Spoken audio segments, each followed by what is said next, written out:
व्यवस्थित किया जाता है कि वो एक वर्ग का निर्माण करते हैं, इस सीट के भीतरी किनारे द्वारा सीमित वर्ग का क्षेत्रफल पता है। बहुत अच्छा सवाल है। अब सोचो ये सवाल अगर पेपर में आ जाए तो आप समझ भी नहीं पाएंगे करना, शायद ये आ भी चुका है 2012 मेंस में आ चुका है ये सवाल, 2012 मेंस में, तो आप शायद समझ भी ना पाए, करना तो बहुत दूर की बात है। देखिए कैसे करेंगे, मेहनत लगेगी इस सवाल को करने में, इट्स नॉट टू इजी कि भाई हर कोई कर लेगा, मेहनत लगेगी। कैसे, 4 सीटें 50 गुणा 5 की, 50 गुणा 5 की एक सीट मैंने बनाई, ये 50 इसकी लंबाई और 5। अब मुझे स्क्वायर बनाना है तो मैं ऐसे कोने से तो लगा नहीं सकता, कोने से तो बनेगा नहीं स्क्वायर, इनर एज से, तो अब मैंने एक सीट को ऐसे लगा दिया, ये 50 गुणा 5, ठीक है। अंदर ही अंदर रखना है सीट को, एक सीट को मैंने ऐसे सेट कर दिया, ठीक है। एक सीट बच गई, पहले से पता होगा तभी आप जल्दी कर पाएंगे सवाल को, नहीं तो नहीं हो पाएगा। एक सीट बच गई, इसको मैं लगा दिया ऐसे। अब आप देखो चारों सीटें व्यवस्थित हो गई, आपको पता है कि ये दूरी 5 है, ये दूरी 5, ये दूरी 5, ये दूरी 5, ये दूरी 5। आपको मालूम है कि पूरी यहां से यहां तक 50 है, यहां से यहां तक 50। इसने हमसे कौन सा एरिया पूछा है, ये वाला एरिया पूछा है, जो अंदर एक स्क्वायर बनेगा। अब अंदर स्क्वायर कैसे बनेगा आप ही बता दीजिए, तो आप कहेंगे ये 50 है और 5 माइनस होगी, इसका मतलब इसकी भुजा जो है वो 45 आ जाएगी, ऐसे ऊपर 5 माइनस होगी तो ये 45 आ जाएगी। अब इस इनर वाले स्क्वायर का एरिया पूछ रहा है, स्क्वायर का एरिया, इस इनर वाले स्क्वायर का एरिया पूछ रहा है, कितना होगा 45 गुणा 45, एरिया कितना होगा 45 गुणा 45, तो 45 गुणा 45 कितना होगा 55 25 और 4 पंजे 20, 55 25 और 4 पंजे 20, यही सवाल का उत्तर होगा। 20 और स्क्वायर है एक चित्र में, LO बराबर 19, LO 19 है, एंड OM बराबर 11। LO O कहां पर है, देखिए O यहां पर है, मैं बता देता हूं, O यहां पर है, यहां मैंने पीला सा पॉइंट बनाया, लाल बना देता हूं, O यहां पर है ये रहा, और M यहां पर है, और जरूरी नहीं है कि मिडिल में O कहीं भी है। तो आपसे पूछ रहा है find the distance covered by man, आदमी ने कितनी डिस्टेंस चली है, आदमी गया कैसे है, आदमी ऐसे गया, ऐसे गया फिर आया, ऐसे आप भी भटक रहे हो, वैसे आपको पता नहीं है रास्ता क्या है सिलेक्शन का, कभी ऐसे जाते हो फिर ऐसे आ जाते हो, फिर ऐसे जाते हो फिर ऐसे आ जाते हो, फिर यहाँ कोई मिल गया, फिर उसके साथ आगे निकल गए, फिर यहाँ कोई मिल गया उसके साथ और आगे निकल गए, फिर कुछ देर सीधे चले, फिर नीचे गिर गए, फिर और नीचे गिर गए, फिर सीधे चलने लगे, फिर ऊपर उठने की कोशिश है और ऊपर उठे, फिर सीधे चली रहे थे तभी फिर नीचे गिर गए, तब जाके पता चला कि मंजिल यहाँ है। ये सवाल आपसे पूछ रहा है, बहुत ही सुंदर सवाल है, बताइए। डिंग डिंग डिंग डिंग डिंग डिंग डिंग डिंग डिंग डिंग डिंग ना ना ना। देखिए मैं आपसे पूछ रहा हूँ कि अगर मैं इतनी दूरी की बात करूंगी तो आप देख रहे हैं कि यहां से यहां तक कवर करने में मैं इसके, जैसे ये ए है फॉर एग्जांपल, तो ये भी ए स्क्वायर है, ये भी ए, ये भी ए, यानी एक दूरी को कवर करने के लिए मैं 3 गुना दूरी चल रहा हूँ, थर्ड टाइम चल रहा हूँ। आप कोई भी देखिए, जैसे मैं यहां से यहां तक मान लेते हैं फॉर एग्जांपल टी था, तो मैं टी टी टी यहां से यहां तक टी में पहुंच सकता था, बट मैं 3 गुना टी में पहुंचा, यानी कि टोटल डिस्टेंस थर्ड टाइम लग रही है। अगर आदमी की मैं डिस्टेंस की बात करूं तो आदमी की डिस्टेंस होगी third time of L M, L M का 3 गुना, क्योंकि आदमी पहुंचा कहां है, एल से एम तक पहुंचा है, इसका मतलब इसका 3 गुना लगेगा। अब आपको पता है एल एम कैसे निकलेगी, L O plus O M. अब आपको एलओ दे रखी है 19 और ओएम 11, तो क्या आ गया 3 19 प्लस 11, ये आपने शायद छठी सातवीं में पढ़ा होगा सवाल, 19 11 30 दिया 90, यही उत्तर है। एक और ऐसा ही महत्वपूर्ण कॉन्सेप्ट आपको जानना है, ये तो लीनियर था, लीनियर चल रहा था आदमी, जब वो कर्व रास्ते पे चलता है यानी सर्किल जब बनाता है तब क्या होगा। तो ऐसे सवाल अगर पेपर में आएंगे तो आप मौके की देख के बताइए। ये क्या कह रहा है, ये कह रहा है कि if the radius is 18 centimeter find the length of path from A to B, A से बी तक ये जो गया है ये पाथ क्या होगा, आपसे कौन सा पाथ पूछ रहा है। ये वैसे ऊपर वाला नहीं भी बनाता तो भी कोई दिक्कत नहीं थी, आपसे ये पाथ पूछ रहा है, ऐसे गया ये पाथ है। तो देखिए कंसेप्ट भी समझ लीजिए, मान लेते हैं कि यहाँ से ये आर चलेगा, आर वन चलेगा, तो आप कह देंगे कि जी हाफ, आपको मालूम है ना कि ये कितना होगा, तो आप कहेंगे ये पाई आर वन हो जाएगा, 2 पाई आर होता है। मैं कहूँगा यहाँ से ये आर टू चलेगा, तो आप कहेंगे पाई आर टू हो जाएगा।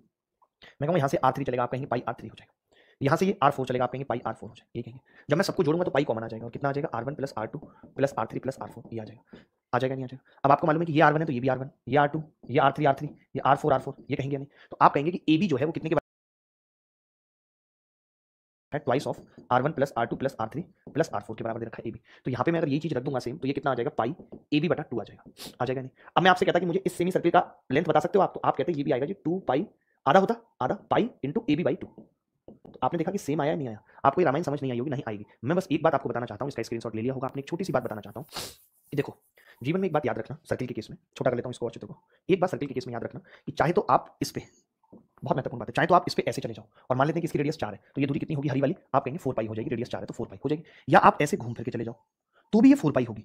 आप खाली 2 टुकड़ों में चले जाओ, आप ऐसे जाओ ऐसे और बस ऐसे, तो ये दोनों मिला के 4 पाई होगा। आप ऐसे चले जाओ ऐसे ऐसे 2 टुकड़ों में, तो ये मिला के 4 पाई होगा। यानी टुकड़ों से जाने पे कोई फर्क नहीं पड़ता दूरी पे। ये सर्किल में बहुत जरूरी है कि चाहे तो ऐसे डायरेक्ट चले जाओ या ऐसे घूम फिर के जाओ, लेंथ बराबर होगी, यानी कि इसकी लेंथ भी क्या होगी, इस आर्क की लेंथ के बराबर होगी, जो कितना होता है पाई आर। अब आपको पता है कि रेडियस दे रखी है 18, तो उत्तर आ जाएगा 18 पाई। हम ये नहीं सोचेंगे कि इसकी कल को इसकी रेडियस दे भी रखी है, कल को इसकी रेडियस दे रखी है किसी की 2, किसी की 3, किसी की 4। मैं एक सवाल पूछ लेता हूं ऐसा लिख के, इतना देख लो पहले। जैसे किसी ने हमसे इतना सा सवाल पूछ लिया, ऐसे समझना, किसी ने हमसे इतना सा सवाल पूछ लिया कि ये एक लाइन है ए बी और ऐसे जा रहा है एक बंदा, ऐसे गया है फिर ऐसे गया है फिर ऐसे फिर ऐसे फिर ऐसे। हमें रेडियस दे रखी है, इसकी मान लेते हैं डायमीटर दे दिया 5, इसका 6 दे दिया, हम पॉइंट में फंस जाएंगे, इसका 3 दे दिया, इसका 2 दे दिया, इसका 1 दे दिया, ऐसे दे दिया। तो मुझे मालूम है कि मैं क्या करूंगा, इस सवाल को सीधे इसके बराबर करूंगा, यहाँ पे ए बी लिखूंगा पहले। तो ए बी कितनी हो जाएगी, 5 और 6 11 और 3 14 और 2 और 2 16 और 1 17 हो गई। और फिर मैं ऐसे ये खींच दूंगा और इसकी लेंथ निकाल दूंगा, इसकी लेंथ होती है पाई आर, यहाँ आर कितनी होगी 8.5, तो उत्तर आ जाएगा 8.5 पाई। बात समझ पाए नहीं मैंने क्या बताया कि घूम फिर के चले जाओ या जैसे मर्जी चले जाओ, इस बात से कोई फर्क नहीं पड़ेगा, सवाल का उत्तर वही आएगा। बात समझ पा रहे हैं या नहीं? बोलो भाई, कल को ऐसा सवाल आ जाए फिर रोना मत।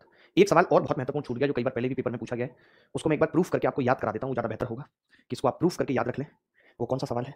ये वाला, ये वाला। ये कह रहा है the side of bigger square is a. बड़े वाले स्क्वायर की जो भुजा है वो ए है और छोटे वाले की स्मॉल ए है, छोटे वाले की स्मॉल ए है, ये लो, और बड़े वाले की बड़ी ए है। तो आपसे पूछ रहा है कि ए अपॉन ए कितना होगा। मुश्किल सवाल है सबसे। देखिए जिसको ये याद होता है उसके लिए कोई बड़ी बात नहीं है, जिसको नहीं याद होता वो जूझता रहेगा, होगा नहीं सवाल पेपर के अंदर। करते कैसे हैं, देखो आपने इसका सेंटर ले लिया, ये सेंटर से आप यहाँ पे भी पाइथागोरस लगेगी, इसको इससे मिला दीजिए, इसको इससे मिला दीजिए, ठीक है। अब आपको पता है कि मैंने मिड पॉइंट से मिलाया, छोटे वाली की भुजा ए थी तो ये a/2 आ जाएगा। बोलो आएगा कि नहीं? अच्छा आपको ये पता है कि बड़े वाली की जो भुजा है वो कैपिटल ए है, तो कैपिटल ए यहाँ से यहाँ तक a/2 होगा और यहाँ से यहाँ तक ये ए होगा। बोलो होगा कि नहीं? अच्छा आपको ये भी पता है कि जितनी दूरी ये होगी उतनी ही ये होगी रेडियस है, तो मुझे पता है कि ये a√2 है, पूरा डायगोनल a√2 है, तो ये कितना होगा a/√2, आधा कर देंगे a√2 को, तो ये भी कितना होगा a/√2।